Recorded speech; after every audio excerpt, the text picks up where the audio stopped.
এখন চলছে একদল দাজ্জালের মিডিয়াতে আল্লাহকে নিয়ে কটূক্তি। শোনেন নাই আপনারা কেউ? কি একটা বাউল আছে, আবুল বাউল ফাউল, হ্যাঁ, আবুল সরকার। কেউ আবুল কয়, কেউ বাউল কয়, কেউ ফাউল কয়। আমি তিনটাই কই, আবুল বাউল ফাউল। এখন আল্লাহর আগে পরে কথার মিল নাই। তোর বাপের কথা মিল আছে? আল্লাহর বলে আগে পরে কথার মিল নেই, তোর বাপের আগে পরে কথার মিল আছে? যে আল্লাহর একটা কথাকে আর একটা কথার বিরুদ্ধে দাঁড় করায় সে কাফির। যে আল্লাহর একটা কথাকে আর একটা কথার বিরুদ্ধে দাঁড় করায় সে কাফির। এই আবুল বাউল ফাউলে আল্লাহর এক কথাকে আর এক কথার বিরুদ্ধে দাঁড় করাইছে কিনা? সুতরাং এদের কাফির কোনো সন্দেহ নেই, এদের কাফির কোনো সন্দেহ নেই। যখন প্রতিবাদ উঠল তখন আর এক নেতায় কয় এর বিরুদ্ধে এই ব্যবস্থা নেওয়াটা সঠিক হয়নি। তুই কত বড় মুসলমান রে? যখন আল্লাহর বদনাম করে তখন তোর কোনো কিছু আসে যায় না, যখন মানুষের প্রতিবাদ করে তখন তোর এটা উচিত হয় না। একটা বড় দাজ্জাল। সুতরাং এই দাজ্জালদের সমর্থন যারা করে, দাজ্জালদের সমর্থনে যারা বক্তৃতা বিবৃতি দেয়, সবগুলি দাজ্জালের চেলাচামুন্ডা। আয়াতটা আল্লাহ নাযিল করেছিলেন একটা বিশেষ অবস্থার প্রেক্ষিতে, আর যে অবস্থার প্রেক্ষিতে কোরআনের কোন অংশ নাযিল হয় সেই অবস্থাকেই কোরআনের সেই অংশের শানে নুজুল বলা হয়। সূরা হুজুরাতের ৩ নম্বর আয়াতের শানে নুজুল বা নাযিল হওয়ার প্রেক্ষাপট এই ছিল যে একবার রাসূল করিম সাল্লাল্লাহু আলাইহি ওয়াসাল্লামের সভাপতিত্বে একটা পরামর্শ সভা চলাকালে সদস্যগণ যার যার স্বাধীন মতামত ব্যক্ত করতে গিয়া দুইজন সাহাবীর মধ্যে আপন আপন প্রস্তাবের পক্ষে যুক্তি তর্ক পেশ করতে গিয়া তাদের দুজনের গলার আওয়াজ একটু বড় হয়ে গেছে। এর প্রতিবাদে আল্লাহ সূরা হুজুরাতের ২ নম্বর আয়াত নাযিল করে তাদেরকে সতর্ক করে দিয়েছিলেন। বলেছিলেন, ইয়া আইয়ুহাল্লাযীনা আমানু লা তারফাউ আসওয়াতাকুম ফাওকা সাওতিন নবী, অর্থাৎ হে ঈমানদারগণ, তোমরা যেখানে নবী নিজে উপস্থিত সেখানে তোমরা নবীর আওয়াজের চেয়ে চড়া আওয়াজে কথা বলবে।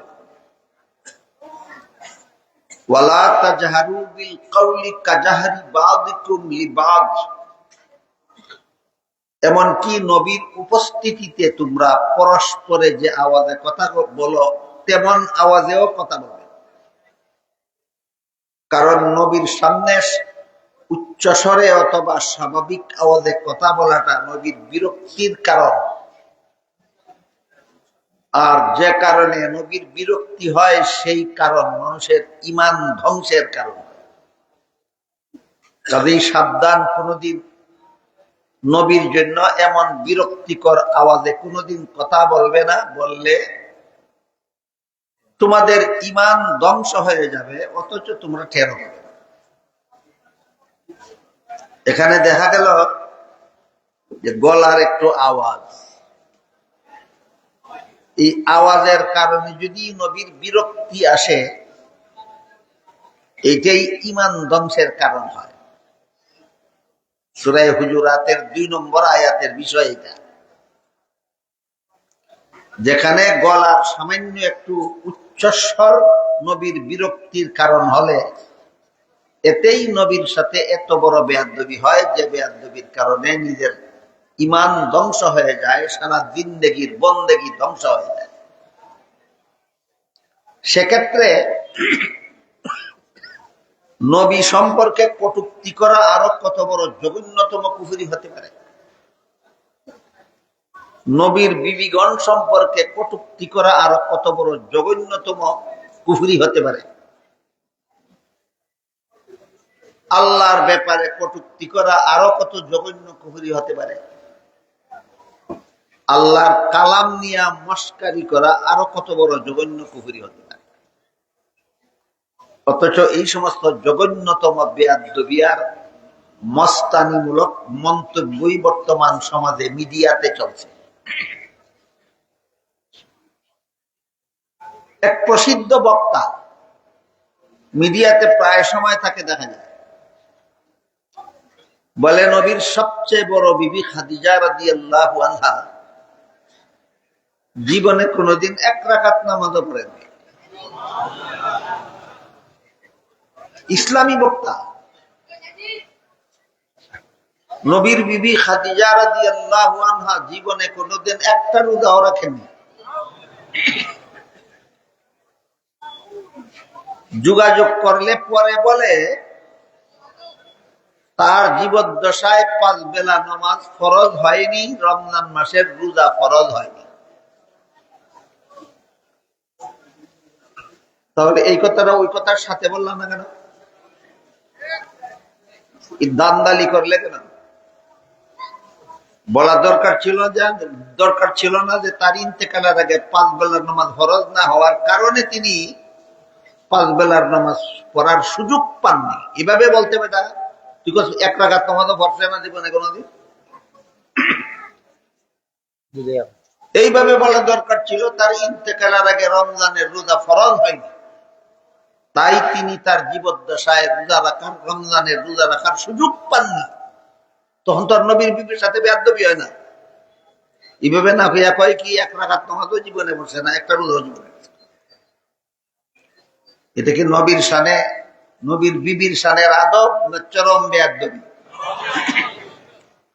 এমন বেয়াদবি যারা মিডিয়াতে সবসময় করে চলেছে এরা নাকি ইসলামিক স্কলার। বুঝি না আমি ইসলামিক স্কলার কি, স্কলার কারে কয় আমি জানি না। অথচ রমজানের রোজা ফরজ হওয়ার আগে আশুরার রোজা ওয়াজিব ছিল। আল্লাহর রাসূল নিজেও আশুরার রোজা, আশুরা মানে মুহররমের 10 তারিখের রোজা। মুহররম মাসের 10 তারিখের একটা স্পেশাল নাম আছে, এই নামটা হইল আশুরা। মুহররম মাসের 10 তারিখের একটা বিশেষ নাম আছে, নামটা হইল আশুরা। 5 বেলার নামাজ ফরজ হওয়ার আগে, রমজানের রোজা ফরজ হওয়ার আগে আশুরার রোজা ওয়াজিব ছিল। রাসূল নিজেও রাখতেন, সাহাবাগণ রাখতেন। তাহলে নবীর বিবি খাদিজা রোজা একটাও রাখলেন না কেমনে? কথা বুঝেন নাই আপনারা? রমজানের রোজা ফরজ হওয়ার আগে আশুরার রোজা রাখা ওয়াজিব ছিল। নবী নিজেও রাখতেন, সাহাবাদেরকেও হুকুম দিয়া রাখাইতেন যেহেতু ওয়াজিব। তাহলে নবীর বিবি খাদিজা জীবনে রোজা একটাও রাখলেন না কেন? শয়তানি করার জায়গা পাও না? 5 বেলার নামাজ ফরজ হওয়ার আগে রাসূলও পড়তেন, সাহাবাও 1 বেলা নামাজ পড়তেন, ফজরের নামাজ। বুঝে তাকে বলুন তো 5 বেলার নামাজ ফরজ হওয়ার আগে রাসূল এবং তার সাহাবাগণ কবেলা পড়তেন? 1 বেলা। কোনটা সেটা? তাহলে খাদিজা 1 রাকাত নামাজও পড়লেন না কিভাবে? ইত্রামিরও একটা শেষ সীমানা থাকা দরকার।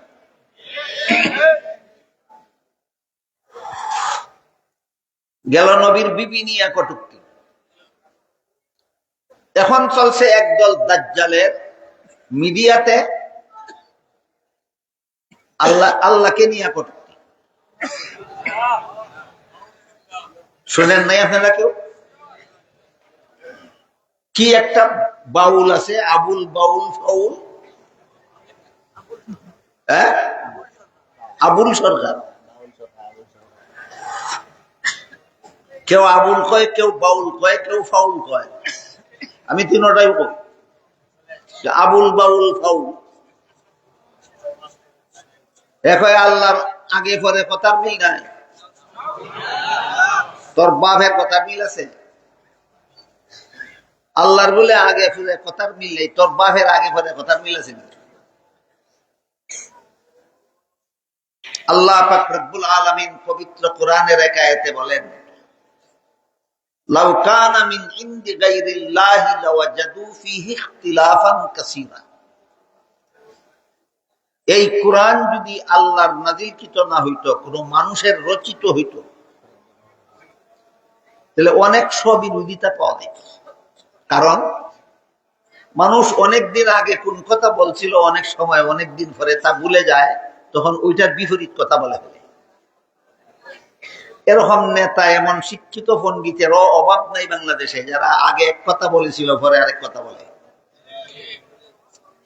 কেন? মানুষ অনেকদিন আগে কোন কথা বলেছিল অনেক সময় ভুলে যায়, বলে গিয়ে পরবর্তীতে তো অবস্থার চাপে এর বিপরীত কথা বলে।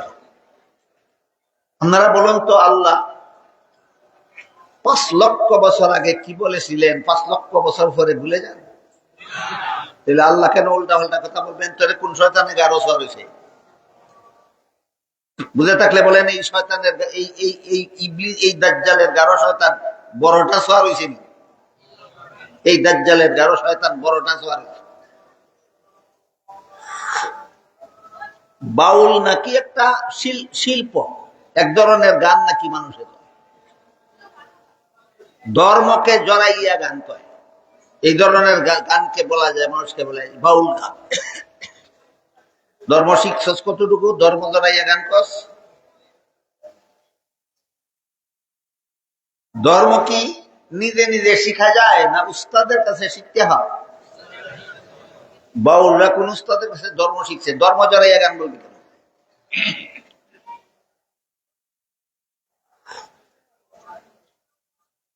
আল্লাহ পাক রব্বুল আলামিন 50 লক্ষ বছর আগে কোন কথা বলেছিলেন 50 লক্ষ বছর পরে বিন্দু মাত্র ভুলে যান না। সুতরাং আল্লাহর কথায় কোনো স্ববিরোধিতা নাই, আল্লাহর কথায় কোনো স্ববিরোধিতা নাই। এক হাদিসে রাসূল করিম সাল্লাল্লাহু আলাইহি ওয়াসাল্লাম বলেন, আল মিরাউ বিল কুরআনে কুফর। আল্লাহর কথার মধ্যে স্ববিরোধিতা বের করতে যাওয়া কুফরি কাজ। যে আল্লাহর একটা কথাকে আর একটা কথার বিরুদ্ধে দাঁড় করায় সে কাফির। যে আল্লাহর একটা কথাকে আর একটা কথার বিরুদ্ধে দাঁড় করায় সে কাফির। এই আবুল বাউল ফাউলে আল্লাহর এক কথাকে আর এক কথার বিরুদ্ধে দাঁড় করাইছে কিনা? সুতরাং এদের কাফির কোনো সন্দেহ নেই, এদের কাফির কোনো সন্দেহ নেই। তুই কাফির অবস্থা জাহান্নামে যায়, এতে আমাদের কিছু আসে যায় না। আল্লাহরে জড়াইলে কেন? আল্লাহরে জড়াইলে কেন?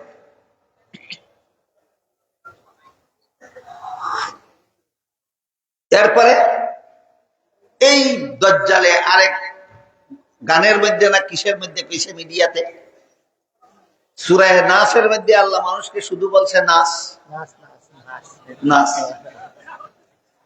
কুল আউযু বিরাব্বিন নাস মালিকিন নাস ইলাহিন নাস।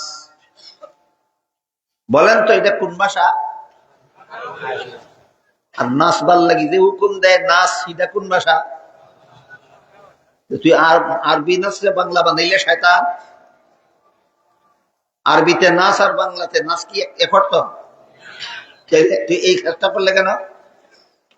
এটা দেখো দাজ্জাল, এই হইল দাজ্জালের কাজ। হাদিস শরীফে রাসূল করিম সাল্লাল্লাহু আলাইহি ওয়াসাল্লাম বলেন, সায়াকুনু ফি আখিরিজ জামানে দাজ্জালুনা কাজ্জাবুনা ইয়াতুনাকুম বিআহাদিস লাম তাসমাউ আনতুম ওয়ালা আবাউকুম ইয়্যাকুম ওয়া ইয়্যাহুম লা ইউযিল্লুনাকুম ওয়ালা ইফতিনুন। আখিরি জামানায় দাজ্জালের দল বের হবে, মিথ্যাবাদীর দল বের হবে। এদের পরিচয় রাসূল বললেন, এদের পরিচয় হলো এরা ধর্মের নামে ফাউল কথা বলবে। ধর্মের নামে, এগুলি কি ধর্মের নামে ফাউল কথা না? আল্লাহ বলছে নাস, আল্লাহ নাস বলতে কইছে না। কোরআনের ভাষায় নাস, নাস নাস শব্দের অর্থ মানুষ। কোরআনের ভাষায় নাচ শব্দের অর্থ, এখানে নাচার কথা হইল কই? ধর্মের নামে ফাউল কথা হইল কিনা? আল্লাহ রসুল ১৫০০ বছর আগে বলে গেছেন, ধর্মের নামে যারা ফাউল কথা বলবে এরা দাজ্জাল। ধর্মের নামে যারা ফাউল কথা বলবে এরা দাজ্জাল।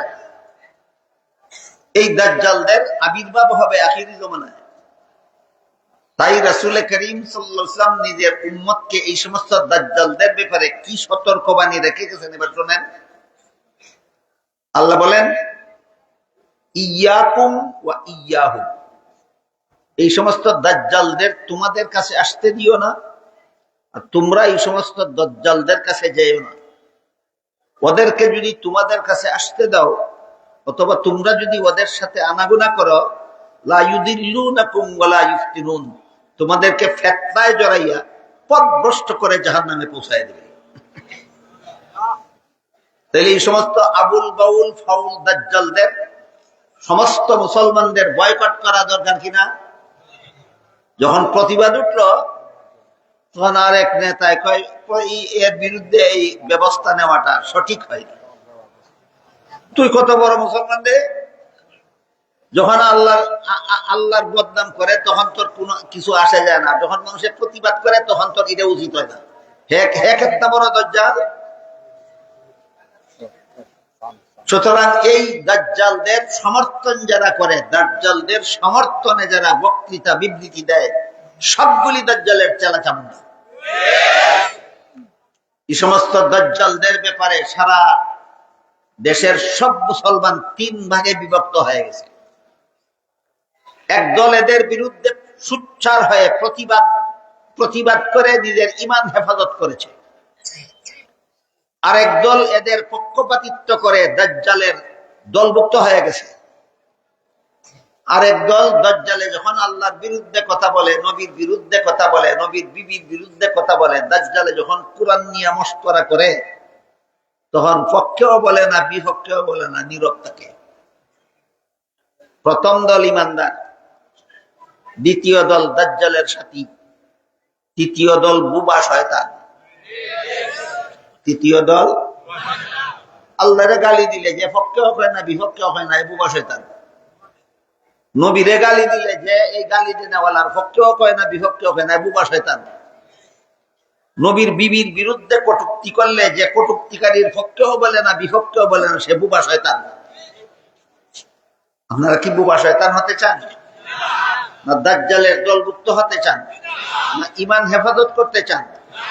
তাহলে প্রতিবাদীদের কণ্ঠে কণ্ঠ মিলাতে হবে। ঈমান হেফাজত করতে হইলে প্রতিবাদীদের কণ্ঠে কণ্ঠ মিলাতে হবে। যেই নেতায় কইছে যে এই বাউলদের বিরুদ্ধে এই আন্দোলন করা ঠিক হয়নি, এই নেতায় আরো বেশ কিছুদিন আগেই বলে রাখছে, আমি শরিয়া আইনে বিশ্বাসী না, ইসলামের বিধিবিধানকেই শরিয়া আইন বলা হয়, আল্লাহর আইনকেই শরীয়তের আইন বলা হয়। যে বিশ্বাসী না হ্যাঁ কথা বলো ইমানদার, তুই তো ফুরান বেঈমান রে, তুই বাউলের পক্ষে না কইয়া বিপক্ষে কইবি, তুই তো ফুরান বেঈমান, তোর তো দেশের মানুষ আগে থেকে তুই বেঈমান।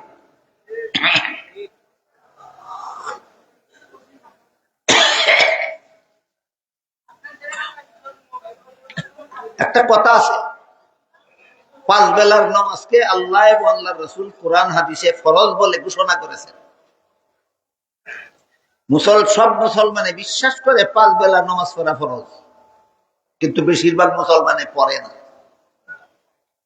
বিশ্বাস করে না, না পালন করে না। পালন না করার গুনাহ আছে, সাজা আছে, কিন্তু বেঈমান হবে না, কাফির হবে না, যেহেতু বিশ্বাস করে। বিষয়টা বুঝলেন কি? 5 বেলার নামাজ ফরজ বিশ্বাস করে, পড়ে না, বিশ্বাস করার কারণে কাফির হবে না, ঈমান আছে, কিন্তু না পড়ার গুনাহ আছে, বিচার আছে, সেটা ভিন্ন কথা, কাফিরই তো না। আল্লাহ কোরআনে রমজান মাসে রোজা রাখা ফরজ বলে ঘোষণা দিয়েছেন, ফরজ বিশ্বাস করে, রাখে না, না রাখার গুনাহ আছে, শাস্তি আছে, কিন্তু বিশ্বাস ঠিক থাকার কারণে কাফির হবে না।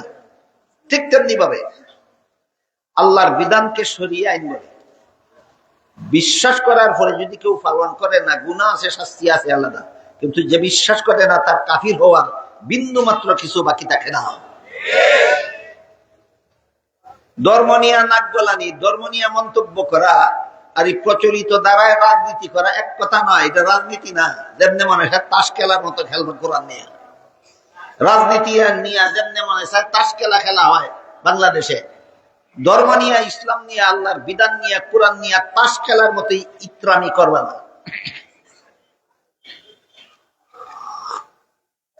বাংলাদেশের রাজনীতি নিয়ে তাস খেলা হয় না। একটা উদাহরণ দিই, এই দল গদিতে গেলে হয় ওই দলে দেশটা লুটতে খাইছে, আর ই দল গদিতে গেলে হয় এই দলে দেশটা লুটতে খাইছে। কয়নি? দুনো দলে সত্য হইয়া থাকলে ঘটনাটা কি হয়েছে? কোকা কোনটা আপনারা? এটা কি রাজনীতি নিয়ে তাস খেলা না? আর যদি দুনো দলে মিথ্যা হইয়া থাকে তাহলে তো তোরা দুনো দলে মিথ্যার রাজনীতি করস।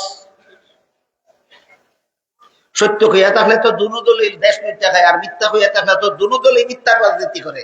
সুতরাং রাজনীতি নিয়ে তাস খেলা ইচ্ছা মতো খেলো, ধর্ম নিয়ে তাস খেলা খেলবে না, সাবধান। সূরা হুজুরাতের 2 নম্বর আয়াতের প্রসঙ্গে আমাদের বর্তমান অবস্থার একটা সামান্য একটু পরিস্থিতি আপনাদের সামনে তুলে ধরেছি। সূরা হুজুরাতের 2 নম্বর আয়াতে আল্লাহ বলেছেন, নবীর বিবি সম্পর্কে কটূক্তি করা দূরের কথা, নবী সম্পর্কে কটূক্তি করা দূরের কথা, কোরআন সম্পর্কে কটূক্তি করা দূরের কথা, আল্লাহকে নিয়ে কটূক্তি করা দূরের কথা, নবীর উপস্থিতিতে স্বাভাবিক আওয়াজে কথা বলা ও বেয়াদবি। ওইটা ছিল মূল কথা আয়াতে। নবীর উপস্থিতিতে সামান্য একটু উচ্চ স্বরে কথা বলাটাই চরম বেয়াদবি। কেমন চরম বেয়াদবি? তোমার ঈমান ধ্বংস হয়ে যাবে, তোমার সারা জিন্দেগীর বন্দেগী নষ্ট হয়ে যাবে। এই আয়াত নাযিল হওয়ার পরে সাহাবায়ে কেরাম এত কঠিন ভাবে সংশোধন হইলেন। এই আয়াত 2 নম্বর আয়াত নাযিল হওয়ার পর থেকে কোন সাহাবী নবীর দরবারে গেলে আর নবী তাকে কোনো কথা জিজ্ঞাসা করলে এত আস্তে জবাব দিতেন, অনেক সময় নবী বুঝতেই পারতেন না। সংশোধন না হওয়ার কারণে, না সংশোধন হওয়ার কারণে। সংশোধন 15 আনা, 16 আনা, আমি বলি 17 আনা। যদি এত আস্তে জবাব দিতেন যে নবী বুঝতে পারতেন, তাহলে 16 আনা হতো। অবস্থা এমন হয়েছে যে এখন নবী কোনো কথা জিজ্ঞেস করলে এত আস্তে জবাব দেন, নবী বুঝতে পারে না, আবার জিজ্ঞেস করতে হয়, আবার একটু জোরে কও কি কইছ। 16 আনা থেকে বেশি সংশোধন হয়েছে।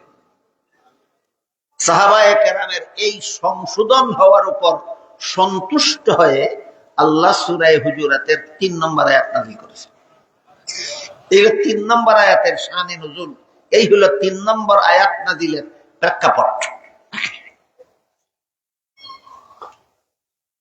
আয়াত নাযিল করে বলে, ইন্নাল্লাযীনা ইয়াগুদ্দুনা আসওয়াতাহুম ইনদা রাসূলিল্লাহি উলাইকাল্লাযীনা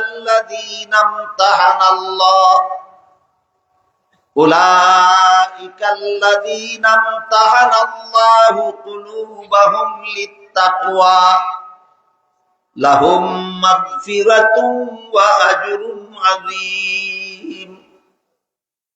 3 নম্বর আয়াত নাযিল করে আল্লাহ বলেন, নিশ্চয়ই যারা নবীর দরবারে আস্তে কথা বলে। 2 নম্বর আয়াতের মর্ম বুঝে থাকলে বলেন, নবীর দরবারে আস্তে কথা বলে তারা কারা? সাহাবায়ে। নিশ্চয়ই যারা নবীর দরবারে আস্তে কথা বলে, আল্লাহ বলেন আমি আল্লাহ এদের অন্তরকে তাকওয়ার ব্যাপারে পরীক্ষা করেছি। এদের অন্তরকে আল্লাহ নিজে পরীক্ষা করেছেন। লেখাপড়া শিক্ষা দিয়েছেন নবী, আর পরীক্ষা নিয়েছেন স্বয়ং আল্লাহ। সাহাবায়ে কেরামকে লেখাপড়া শিক্ষা দিয়েছেন কে? নবী। পরীক্ষা নিয়েছেন কে? কেন? রহস্য আছে বিরাট।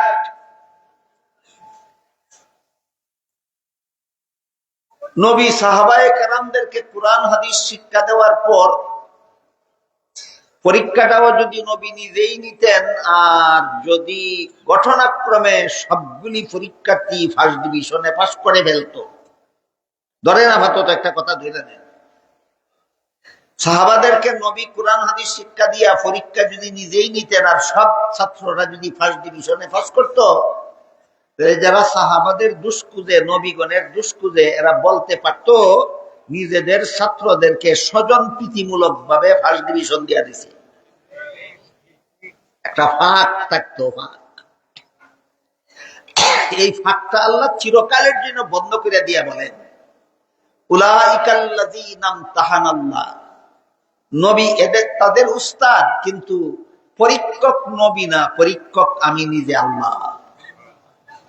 এখন যদি ফার্স্ট ডিভিশনে পাস করে, স্বজন প্রীতির অভিযোগ কার বিরুদ্ধে দিবে?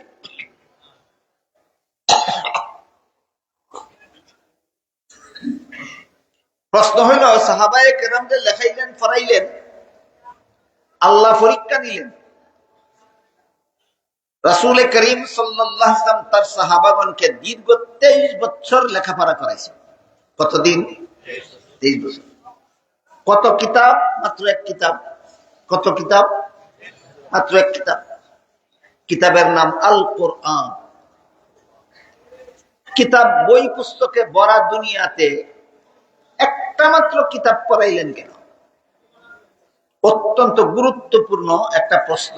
এর যতগুলি উত্তর তাফসীরের কিতাবে লেখা আছে, সবগুলি আলোচনা করার সময় আমার হাতে নেই। আজকের মতো একটা মাত্র জবাব আপনাদের শুনে। দুনিয়াতে যত রকমের লেখাপড়া আছে, যত রকমের শিক্ষা দীক্ষা আছে, একটাও জবাবদিহিতামূলক নয়। একমাত্র কোরআন শিক্ষা জবাবদিহিতামূলক শিক্ষা। জবাবদিহিতামূলক মানে কোরআন শিক্ষায় শিক্ষিত যদি হয় না, আর কোরআন শিক্ষার পরশে যদি পরশিত হয় না, তাহলে দুনিয়ার যে কোনো রকমের শিক্ষায় শিক্ষিত হোক, যত বড় শিক্ষিত হবে তত বড় দুর্নীতিবাজ হতে বাধ্য। বড় বড় শিক্ষিত, বড় বড় দুর্নীতিবাজ সমাজে নাই? বড় বড় শিক্ষিত, বড় বড় দুর্নীতিবাজ কেন হয়? কারণ যে শিক্ষায় শিক্ষিত, এই শিক্ষা তাকে এই অনুভূতি জাগাইয়া তুলতে পারে না যে আমি দুর্নীতি করলে শেষ বিচারের দিন আল্লাহর কাছে কি জবাব দেব। বুঝাইতে পারছি বিষয়টা আপনাদেরকে? আমি সুদ খাইলে, আমি ঘুষ খাইলে, আমি মদ খাইলে, আমি গাঞ্জা খাইলে, আমি চুরি করলে, আমি ডাকাতি করলে, আমি খুন খারাপি করলে, আমি জিনা ব্যভিচার করলে, আমি সন্ত্রাস করলে, আমি দুর্নীতি করলে, আমি জালিয়াতি করলে, দুনিয়ার কোন মানুষ যদি ধরতে নাও পারে, শেষ বিচারের দিন আল্লাহর কাছে কি জবাব দিব, এই অনুভূতি দুনিয়ার কোন শিক্ষার দ্বারা মানুষের অন্তরে জাগে না, একমাত্র কোরআন শিক্ষার দ্বারা জাগে। সুতরাং দুর্নীতি মুক্ত সমাজ গড়ার, দুর্নীতি মুক্ত দেশ গড়ার শিক্ষা একমাত্র কোরআন শিক্ষা। আর কোন শিক্ষার দ্বারা না দেশ দুর্নীতি মুক্ত হতে পারে, না বিশ্ব দুর্নীতি মুক্ত হতে পারে। কোরআন শিক্ষার পরশ যাদের অন্তরে লাগে না, যার অন্তরে শেষ বিচারের দিন আল্লাহর কাছে কি জবাব দিব, এই ভয়ে যাদের অন্তরে জাগ্রত হয় না, এরা যত বড় শিক্ষিত হয় তত বড় দুর্নীতিবাজ হতে বাধ্য। বাংলাদেশ স্বাধীন হওয়ার পর থেকে বর্তমানে কত বছর চলছে? 55 বছর। এই 55 বছরের ভিতরে যত দল, যত ব্যক্তি গদিতে গেছে, কেউ কোনো দুর্নীতি করছে না? না করছে? এরা কি সব অশিক্ষিতের দল? যত বড় শিক্ষিত তত বড় দুর্নীতিবাজ। কেন? তুই বেটা দুনিয়ার হাজার শিক্ষায় শিক্ষিত হইতে পারো, সেগুলি জবাবদিহিতামূলক শিক্ষা না। তোর শিক্ষা তোর অন্তরে এই ভয় জাগায় না যে আল্লাহর কাছে কি জবাব দেব। একমাত্র কোরআন শিক্ষা মানুষের অন্তরে এই অনুভূতি জাগ্রত করে দেয়, আমি অপকর্ম দুনিয়াতে করলে শেষ বিচারের দিন আল্লাহর কাছে কি জবাব দেব। এই অনুভূতি জাগ্রতকারী শিক্ষার নাম জবাবদিহিতামূলক শিক্ষা। এই কারণে সর্বশ্রেষ্ঠ মহামানব, জগৎ শ্রেষ্ঠ উস্তাদ, রাসূল বলেন ইন্নামা আনা বুইস্তু মুআল্লিমান, আল্লাহ আমাকে জগৎবাসীর উস্তাদ বানিয়ে পাঠিয়েছে। কোন উস্তাদের সমান না জগৎ শ্রেষ্ঠ উস্তাদ। জগৎ শ্রেষ্ঠ উস্তাদ, জগৎ শ্রেষ্ঠ ছাত্র সাহাবায়ে কেরামদেরকে দীর্ঘ 23টি বছরে একটি মাত্র কিতাব পড়াইলেন কেন? এই কিতাবের পড়া ছাড়া দুর্নীতি মুক্ত জীবন গড়া সম্ভব নয়।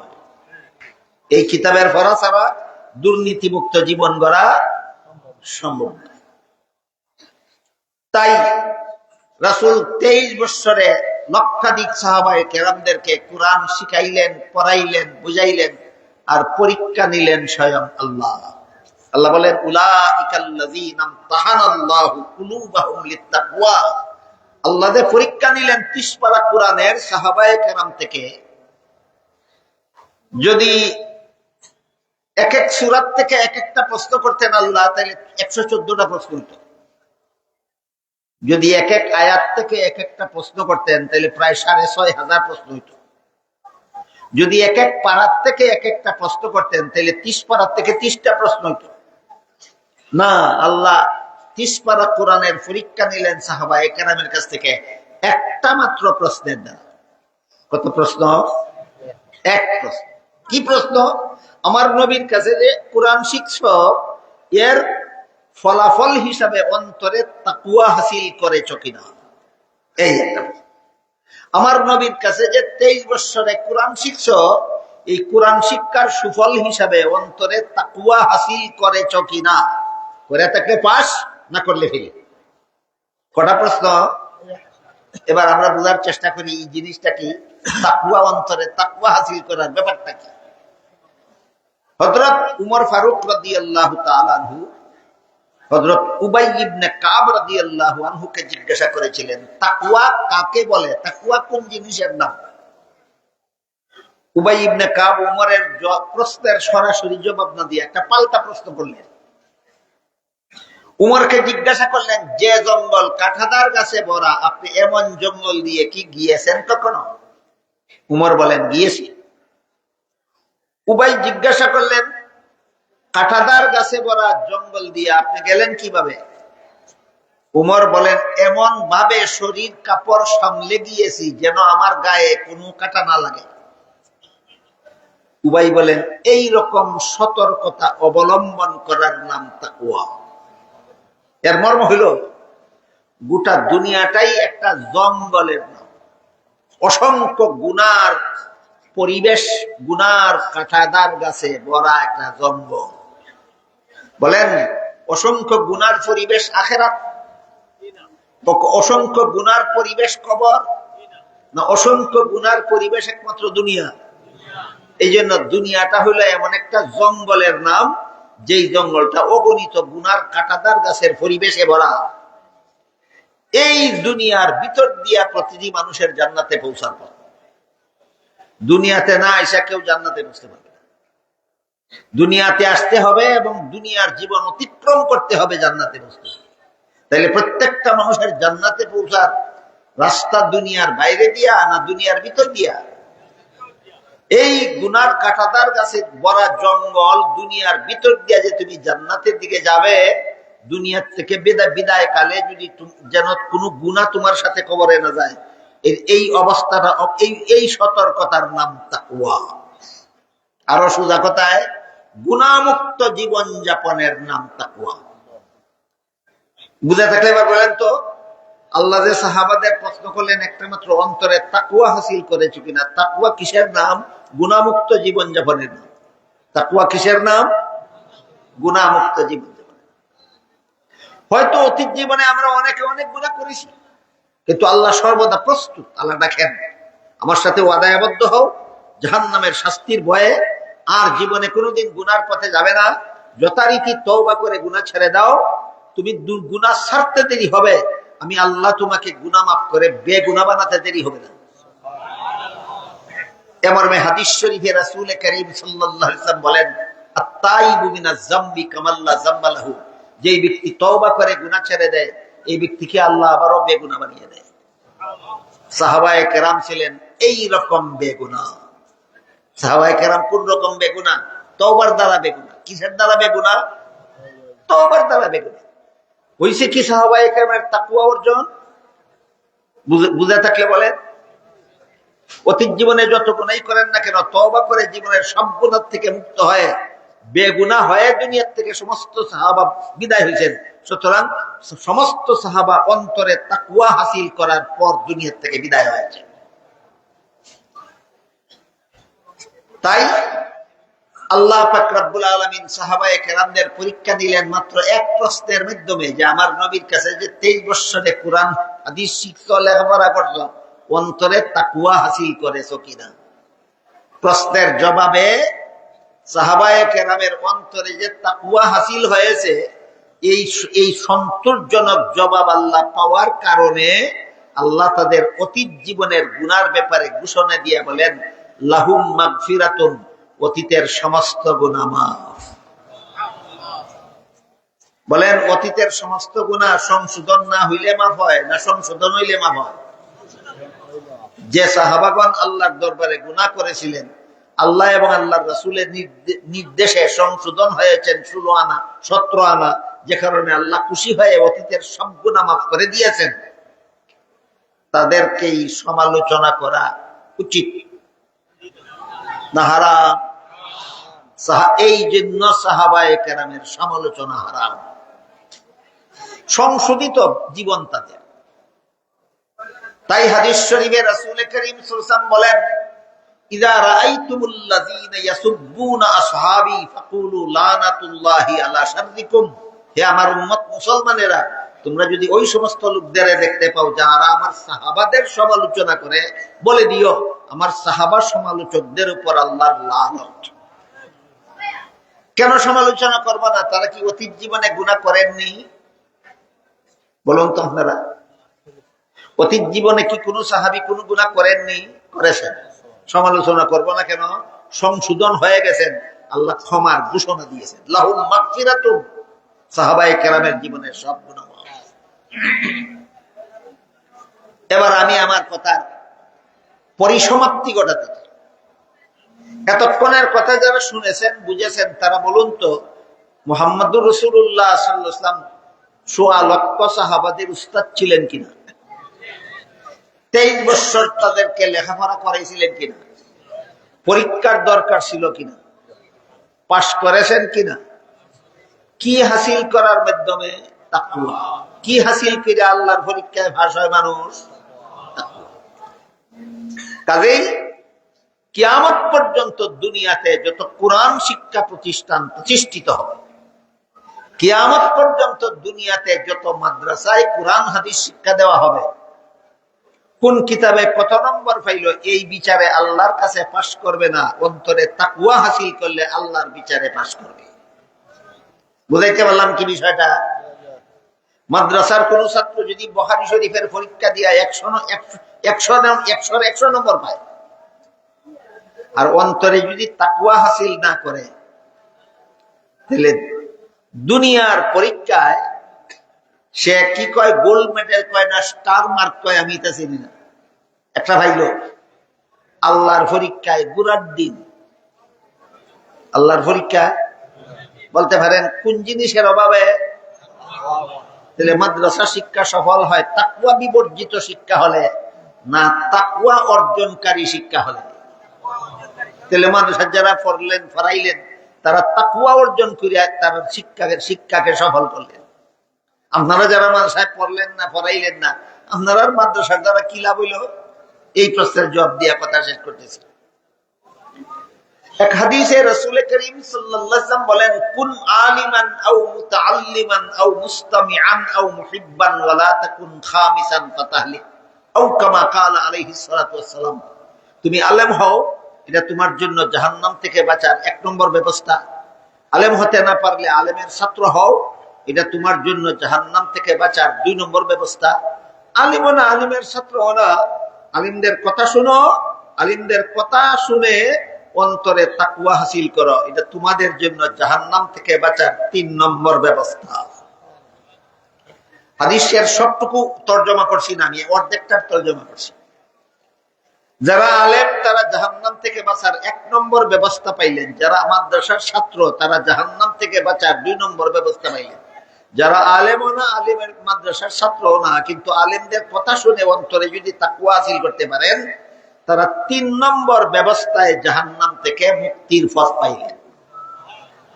এই 3 নম্বর পথটা আপনাদেরকে দেখাবার জন্য মাদ্রাসার পক্ষ থেকে এই সম্মেলনগুলি করা হয়।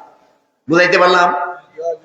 মাদ্রাসায় পড়ে যারা আলিম হয়েছেন, এদের অন্তরে কোরআনের ভক্তি জ্বলে, কোরআনের মাদ্রাসায় পড়ে যারা আলিম হয়েছেন তাদের অন্তরে কোরআনের বাতি জ্বলে। আর আলেমদের কথা শুনে যারা তাকওয়া হাসিল করে অন্তরে, এরা অন্তরে কোরআনের বাতি না জ্বললেও আলিমদের অন্তরের জ্বলন্ত বাতির আলোতে এদের অন্তরটা আলোকিত থাকে। না আলিম হইল, না আলিমের কথা শুনলো, হালাল হারামের দারদারে না, অন্তর তাকে হারাম কাজে নিমজ্জিত হওয়ার অন্ধকার।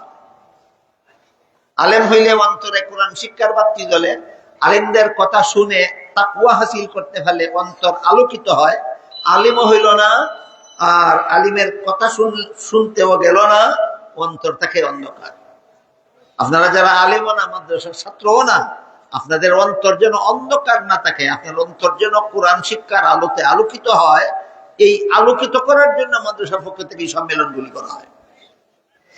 বৎসরে বৎসরে আপনারা মাদ্রাসার এই সম্মেলনে যোগদান করে উলামায়ে কেরামের মুখ থেকে মূল্যবান নসিহত শুনে কার অন্তর আলোকিত হইল আর কার অন্তর অন্ধকার রইল, আলামতটা বলে দিই। কথা আমার শেষ, আলামতটা বলে দিই।